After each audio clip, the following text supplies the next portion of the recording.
皆様、こんにちは。森脇由紀と申します。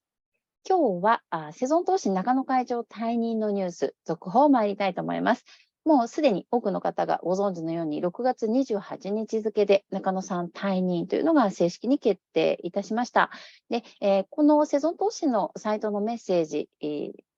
ールが来たり、ね、受益者の方はメールが来たりしたと思うんですけども、それで確認していただいたと思います。で、その中でですね、私がこのお客様へのお約束の1、2、3の1なんですけれども、セゾン投資の経営理念や運用方針、哲学などは不変ですというふうに書いている、この言葉がですね、私は一番、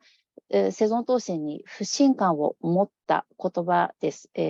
社長の CEO の園部さんに不信感を持った言葉。なぜかというと、運用方針は変わらないんですけども、経営理念と経営哲学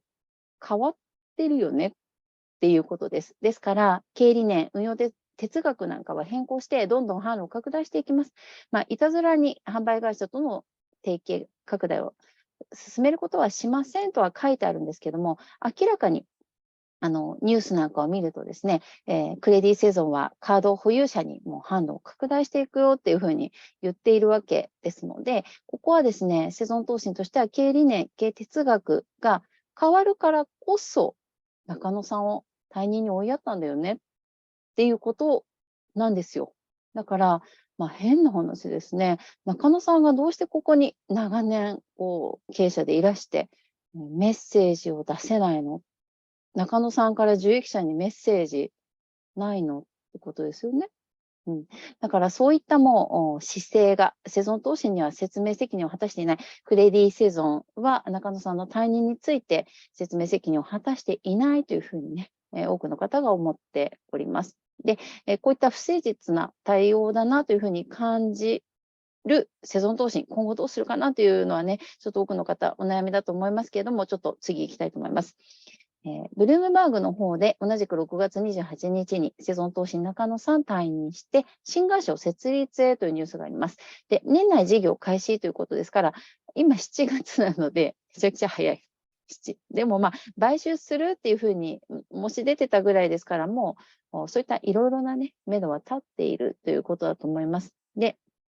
ブルームバーグとのインタビューで、新たな運用会社を設立し、年内の開始を目指すと明らかにした。で、中野氏は、資産を託される資産運用会社株主にも高い受託者責任が求められるとして、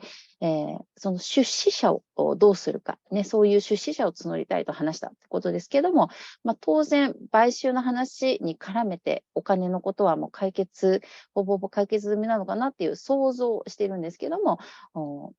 大手の金融機関、個人などからはもう1個は受けていると。で、日本株と世界の株式に分散する2つのファンドを組成する方針で、ファンドマネージャーも採用するっていうようなことが書かれています。で、このクレディセゾンの水野社長は、カード保有者にセゾン投資に売っていくよっていうふうにね、書いてあります。で、中野さんは運用会社の経営者が変われば、いろいろ哲学、運用方針、転換になることも起こり得ますよってね、注意しましょうねってここに書いてあります。で、中野さんはですね、28日まではセゾン投資の方ですのでね、発信は自由にはもちろんできない状況であったよ。で、7月、28日過ぎまして、退任、正式にされましたのでね、ここから公に動かれるというふうに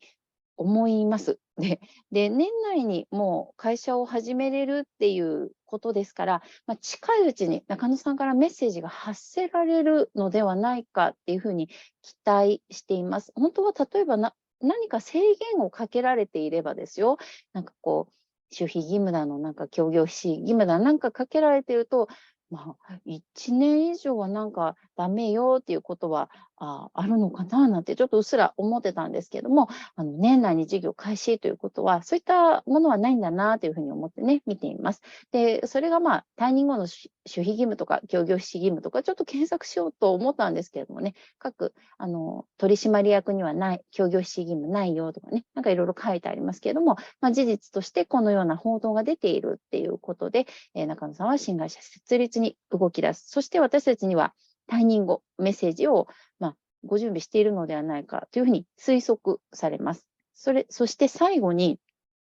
セゾン投信の受益者さんが、これからセゾン投信どうするかっていう話なんですけれども、実は私の友人たち、ゆきさんがセゾン投信いいって言うから一緒にやろうって言ってくれた友人たちには何て申し上げてるか、なんと言ってるかっていうと、まあ、ちょっと様子見たらどうですかっていうふうに言っています。で、それはですね、やはり日本株ファンドはちょっと除く、日本株ファンドはダメなんですけれど、ダメっていうか、私の友人で持ってる人はいないので、日本株ファンドの話は省くんですが、グローバルバランスと投資の達人ファンドについては、やはり中身が、大海原ね、外国の広い市場の株式債券になってきますので、すぐに運用内容が変わる、運用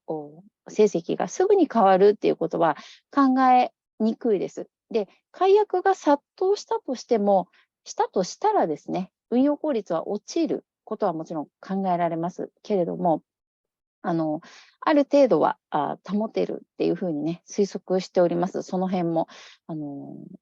日本ファンドだとちょっと解約がかさむと、もう直ちに運用状況悪くなると思うんですけれども、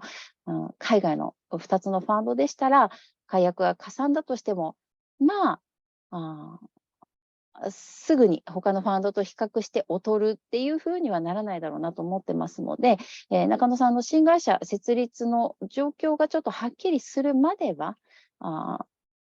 セゾン投資のまま置いておくと。で、将来ですね、